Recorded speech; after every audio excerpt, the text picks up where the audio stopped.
یہ اپنی شکلیں بدلتا ہے, یہ اپنی فارمز تبدیل کر لیتا ہے, لیکن پیرش نہیں ہوتا. جس طرح آپ کہتے ہیں کہ خدا ازل سے ہے, ہمیشہ سے ہے اور ہمیشہ رہے گا, اسی طرح مادے کے بارے میں وہاں یہ تصور پایا جاتا ہے کہ یہ پیرشیبل نہیں ہے, یہ کانشیس ہے, شعور رکھتا ہے, اپنی شکلیں بدلتا ہے, کہیں انرجی بن جاتا ہے, کہیں میز بن جاتا ہے, کہیں کچھ اور بن جاتا ہے, لیکن یہ باقی رہتا ہے اور یہ کانشیس ہے, اور ساری شکلیں اسی سے پیدا ہوتی ہیں.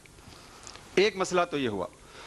دوسرا مسئلہ ہے جس کو, جو اس سے بھی زیادہ اہم ہے, اور کوئی سویلائزیشن, خواہ وہ ہندو سویلائزیشن ہو, خواہ وہ بدھسٹ سویلائزیشن ہو, کرسچن سویلائزیشن ہو, یا ماڈرن ویسٹرن سویلائزیشن ہو, یا اسلامک سویلائزیشن ہو, جس سے کوئی صرف نظر نہیں کر سکتا, وہ ہے ایپسٹیمولوجی کا مسئلہ. تصور علم, کسی تہذیب کا تصور علم کیا ہے, یہ ہے بنیادی سوال. اس لیے کہ انسان چاہتا ہے کہ اس کو یقینی علم حاصل ہو, چنانچہ سوال یہ فارمولیٹ ہوتا ہے کہ یقینی علم کا سرچشمہ کہاں ہے. یہ بنیادی بحث ہے, یہ بنیادی تصور ہے, یہ نہاد ہے, یہ فاؤنڈیشن ہے. اور جب آپ اس نقطے کو آپ اٹھاتے ہیں اور آپ رخ کرتے ہیں اسلام کا اور ماڈرن ویسٹرن سویلائزیشن کا, تو ان کے جوابات ہم سب کو معلوم ہیں. وہ فلسفے کی تاریخ میں موجود ہیں, وہ سوشیولوجی کی تاریخ میں موجود ہیں, وہ نفسیات کی تاریخ میں موجود ہیں, سیاسیات میں موجود ہیں. اور وہ یہ, اسلام ماڈرن ویسٹرن سویلائزیشن کے کانٹیکس میں وہ یہ کہتا ہے کہ یقینی علم کا سرچشمہ صرف اور صرف وحی الہی ہے. اس میں سائنس کا کہیں انکار نہیں ہے, اس میں سوشیولوجی کا, اکنامکس کا کہیں انکار نہیں ہے, ڈیریویشنز کی بات ہے. بیسک کانسیپٹ یہ ہے, یقینی علم کا سرچشمہ وحی میں روٹڈ ہے. ماڈرن ویسٹرن سویلائزیشن اس کے مقابلے پر جو ایپسٹیمولوجی ہمارے سامنے لاتی ہے وہ یہ ہے کہ یقینی علم کا سرچشمہ امپیریکل سائنس کے سوا کہیں ہو نہیں سکتا, اور وہ اس سے ماورا کسی دنیا کو مانتے نہیں ہیں. اور اگر وہ یہ مان بھی لیں کہ کوئی ہوگی, تو وہ کہتے ہیں ہمارے لیے وہ ریلیونٹ نہیں ہے, اس لیے کہ ہمیں اس تک رسائی کا کوئی ذریعہ معلوم نہیں ہے, ہم اس کو جان نہیں سکتے. آپ کلیم کرتے ہیں کہ کوئی خدا ہے, ہوگا, آپ سمجھتے ہیں کہ وہی آتی ہے, آتی ہوگی, ہم اس کو امپیریکلی, ایکسپیریمنٹلی کسی لیبورٹری میں ٹیسٹ نہیں کر سکتے. آتی ہوگی, اگر آپ چاہتے ہیں تو یہ زندگی بسر کریں, لیکن یہ انٹلیکچوئل کانسیپٹ نہیں ہے ان کے نقطہ نظر کے مطابق. دوسرا تصور یہ ہے. تیسرا تصور جس کو کوئی تہذیب نظر انداز نہیں کر سکتی, وہ ہے سیکنڈری کاز کا تصور. یہ تو صحیح ہے کہ کائنات وجود میں آ گئی ہے, لیکن یہ آئی کیسے ہے وجود میں, یہ بہت بنیادی سوال ہے. یہ تھیلس کے زمانے سے اب تک موجود ہے, اور جب تک یہ کائنات موجود ہے یہ سوال موجود رہے گا. یہ سوال انسان کے ذہن میں اٹھتا رہے گا کہ یہ پوری کائنات کس طرح فارمولیٹ ہوئی. جب یہ تصور ہم اپنے سامنے لاتے ہیں اور پوچھتے ہیں اسلامک سویلائزیشن سے کہ آپ اس کوشچن کا کیا آنسر رکھتے ہیں اپنے پاس, تو ہماری تہذیب, اسلامی تہذیب ہمیں بتاتی ہے کہ یہ کائنات خدا نے خلق کی ہے, اور اس نے لفظ کن کہا اور یہ کائنات خلق ہو گئی اپنی تمام جزیات اور تفصیلات کے ساتھ. یعنی یہ نہیں ہوا کہ اس نے آسمان پہلے بنایا, زمین بعد میں بنی, اور پھر اس میں انواع اقسام کی جو مخلوقات ہیں وہ الگ الگ ان کی تخلیق ہوئی. بس وہ کن کہتا ہے, اور وہ پابند نہیں ہے مادے کا کہ اس کو وسائل فراہم ہو, پھر وہ کوئی ان کو آپس میں املگمیٹ کرے اور پھر وہ کوئی چیز تشکیل دے. بس وہ کہتا ہے اور ہو جاتی ہے. ماڈرن ویسٹرن سویلائزیشن اس کے مقابلے پر جس تصور کو لاتی ہے وہ ہے ڈارونزم, ارتقاء کا تصور, کہ مادہ تھا, ایک چھوٹا سا ایک جرثومہ تھا, اس سے زندگی ایمینیٹ ہوئی, اس سے زندگی ارتقاء پذیر ہوئی, اور مختلف مراحل سے گزرتی ہوئی اس کی جو اعلیٰ ترین شکل ہے وہ انسان ہے. اور یہ مسئلہ ڈارونزم کا, یہ پرابلم اتنا اہم ہے کہ یہ خود ماڈرن ویسٹرن فریم ورک میں اس پر اتنے سائنٹیفک اعتراضات ہیں, اتنے سوشیولوجیکل اعتراضات ہیں, اتنے ہسٹوریکل اعتراضات ہیں, اور یہ رد ہو چکا ہے وہاں. لیکن اس کا اثر اتنا گہرا ہے کہ یہ وہاں ابھی تک اسی طرح, جس طرح کہ ہمارے لیے مذہبی اعتبار سے ڈوگما کی اصطلاح استعمال کی جاتی ہے, یہ ایک ڈوگما ہے, ان کا یہ عقیدہ ہے, وہ اس پر بلیو کرتے ہیں, وہ اس کو کوشچن نہیں کرتے. ان کے اسکولوں میں, کالجز میں, یونیورسٹیز میں اس تصور کو اسی طرح پڑھایا جاتا ہے آج بھی جس طرح کہ اس زمانے میں پڑھایا جاتا تھا جب یہ مسئلہ, یہ تھیوری فارمولیٹ ہوئی.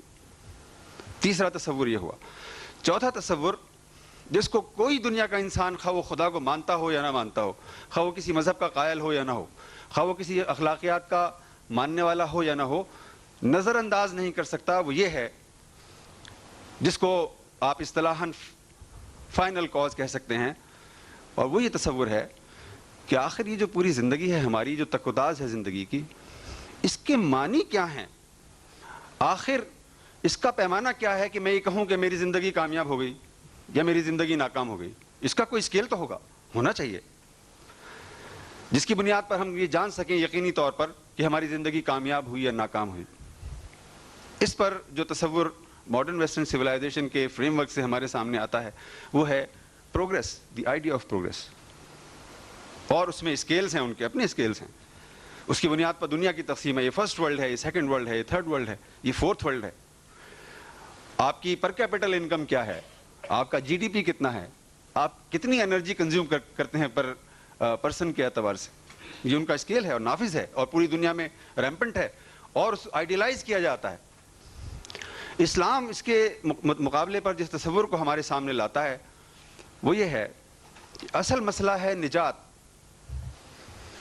اس میں بھی میں پھر یہ دہرانا چاہوں گا کہ اس میں پروگرس کا یا مٹیریل گینز کا انکار نہیں ہے، لیکن اس کو اسکیل نہیں مانتا اسلام. نجات کا تصور ہے، جس کو نجات ملی وہ کامیاب ہو گیا. لیکن اگر آپ نے اس نجات کے کانسیپٹ کو نظر انداز کر دیا تو اسلامک سویلائزیشن کے فریم ورک میں اگر آپ بل گیٹس ہیں تو کیا، اور اگر آپ آئنسٹائن ہیں تو کیا. اس لیے کہ اس کا بنیادی نوشن ہی یہ ہے، اور بنیادی نوشن کو کوئی سویلائزیشن، ہم مارکسزم پر تھوڑی سی بات کریں گے کہ ان کے کیا نوشنز رہے ہیں اور کس طرح سے انہوں نے چیزوں کو اسکیل کے فریم ورک میں لا کر ناپا ہے، جانچا ہے، تولا ہے. چوتھا تصور یہ ہے. پانچواں تصور جس کو کوئی سویلائزیشن نظر انداز نہیں کر سکتی، جو روٹ ہے ہر سویلائزیشن کا، وہ ہے کانسیپٹ آف مین. آپ کیا سمجھتے ہیں انسان کیا ہے، اس کی بنیادی حقیقت کیا ہے؟ یہ بنیادی سوال ہے. آپ کسی خدا کو مانیں، مذہب کے قائل نہ ہو، اس سے کوئی فرق نہیں پڑتا. آپ کو ڈیفائن کرنا پڑے گا کہ انسان سے آپ کی مراد کیا ہے. یہ کوئی اتنا ایسا تھیوریٹیکل ڈسکورس نہیں ہے کہ آپ اس کو پھلانگ کر آگے بڑھ جائیں، اور اگر آپ آگے بڑھ جائیں گے تو اپنا نقصان کریں گے. اس کو فارمولیٹ تو کرنا پڑے گا، اس سائیڈ میں یا اس سائیڈ میں. آپ مذہب کو مانتے ہو نہ مانتے ہو، کسی چیز کے قائل نہ ہو یا قائل ہو، اس سے فرق نہیں پڑتا. آپ کو ڈیفینیشن متعین کرنی پڑے گی انسان کی، کہ انسان سے مراد کیا ہے آپ کی.